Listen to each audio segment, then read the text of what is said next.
কল্যাণী আসো। তোমার পত্র পেয়েছি সেদিন নববর্ষার নবঘন সিক্ত প্রভাতে।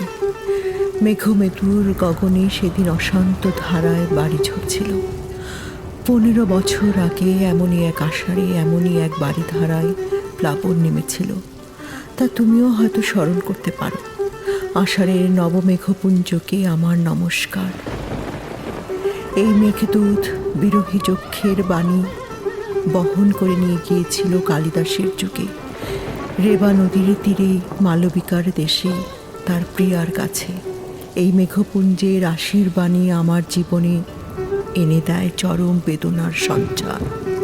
হে আশার আমার কল্পনায় স্বর্গলোক থেকে টেনে ভাসিয়ে দিয়েছে বেদনার অনন্ত স্রোতে। যাক, তোমার অনুযোগের অভিযোগের উত্তর দিই। তুমি বিশ্বাস করো, আমি যা লিখছি তা সত্য। লোকের মুখে শোনা কথা দিয়ে যদি আমার মূর্তির কল্পনা করে থাকো, তাহলে আমায় ভুল বুঝবে, আর তা মিথ্যা। তোমার উপর আমি কোনো জিঘাংসা পোষণ করি না। আমি সকল অন্তর দিয়ে বলছি। আমার অন্তর্যামী জানেন তোমার জন্য আমার হৃদয়ে কি গভীর ক্ষত, কি অসীম বেদনা। কিন্তু সে বেদনার আগুনে আমি পুড়েছি, তা দিয়ে তোমায় কোনো দিন দগ্ধ করতে চাইনি। তুমি এই আগুনের পরশ মানিক না দিলে আমি অগ্নিবীণা বাজাতে পারতাম না। আমি ধূমকেতুর বিস্ময় নিয়ে উদিত হতে পারতাম না। তোমার যে কল্যাণ রূপ আমি আমার কিশোর বয়সে প্রথম দেখেছিলাম, যে রূপকে আমার জীবনের সর্বপ্রথম ভালোবাসার অঞ্জলি দিয়েছিলাম, সে রূপ আজও স্বর্গের পারিজাত মন্দারের মতো চির অম্লান হয়েই আছে আমার পক্ষে। অন্তরের সে আগুন বাইরের সে ফুলহারকে স্পর্শ করতে পারেনি। তুমি ভুলে যেও না আমি কবি। আমি আঘাত করলেও ফুল দিয়ে আঘাত করি। অসুন্দর কুৎসিতের সাধনা আমার নয়। আমার আঘাত বর্বরের কাপুরুষের আঘাতের মতো নিষ্ঠুর নয়। আমার অন্তর্যামী জানেন তোমার বিরুদ্ধে আজ আমার কোনো অনুযোগ নেই, অভিযোগ নেই, দাবিও নেই। তোমার আজিকার রূপ কি জানি না। আমি জানি তোমার সে কিশোরী মূর্তিকে, যাকে দেবী মূর্তির মতো আমার হৃদয় বেদিতে অনন্ত প্রেম অনন্ত শ্রদ্ধার সঙ্গে প্রতিষ্ঠা করতে চেয়েছিলাম। সেদিনের তুমি সে বেদি গ্রহণ করলে না। পাষাণ দেবীর মতোই তুমি বেছে নিলে বেদনার বেদি পাঠ। জীবন ভরে সেখানেই চলেছে আমার পূজা আরতি। আজকার তুমি আমার কাছে মিথ্যা, ব্যর্থ, তাই তাকে পেতে চাইনি। জানি না, হয়তো সে রূপ দেখে বঞ্চিত হব, অধিকতর বেদনা পাব, তাই তাকে অস্বীকার করেই চলেছি।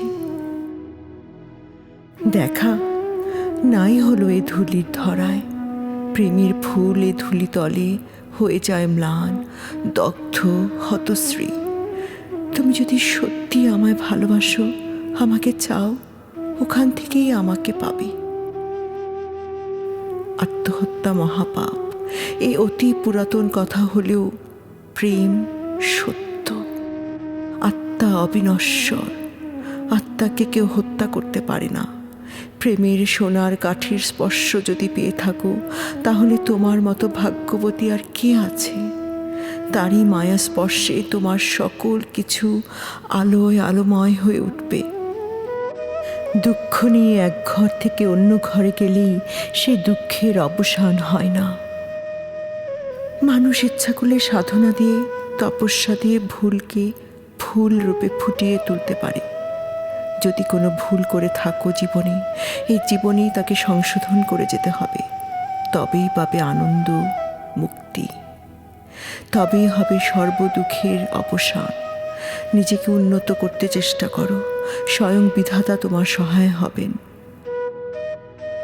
আমি সংসার করছি, তবু চলে গেছি এই সংসারের বাধাকে অতিক্রম করে ঊর্ধ্বলোকে। সেখানে গেলে পৃথিবীর সকল অপূর্ণতা, সকল অপরাধ ক্ষমা সুন্দর চোখে পরম মনোহর মূর্তিতে দেখা দেয়। হঠাৎ মনে পড়ে গেল 15 বছর আগের কথা। তোমার জ্বর হয়েছিল। বহু সাধনার পর আমার তৃষিত দুটি কর তোমার শুভ্র ললাট স্পর্শ করতে পেরেছিল। তোমার তপ্ত ললাটের স্পর্শ যেন আজও অনুভব করতে পারি। তুমি কি চেয়ে দেখেছিলে? আমার চোখে ছিল জল, হাতে সেবা করার আকুল স্পৃহা, অন্তরে শ্রী বিধাতার চরণে তোমার আরোগ্য লাভের জন্য করুণ মিনতি। মনে হয় যেন কালকের কথা, মহাকাল যে স্মৃতি মুছে ফেলতে পারল না।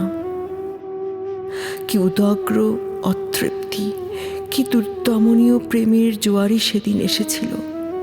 সারাদিন রাত আমার চোখে ঘুম ছিল না। যাক, আজ চলেছে জীবনের অস্তমান দিনের শেষে রশ্মি ধরে ভাটার স্রোতে। তোমার ক্ষমতা নেই সে পথ থেকে ফেরানোর, আর তার চেষ্টা করো না। তোমাকে লেখা এই আমার প্রথম ও শেষ চিঠি হোক। যেখানেই থাকি বিশ্বাস করো, আমার অক্ষয় আশীর্বাদ কবচ তোমায় ঘিরে থাকবে।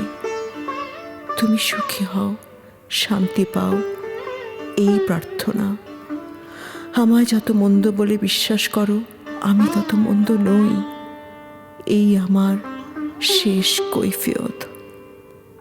ইতি নিত্য শুভার্থী নজরুল ইসলাম।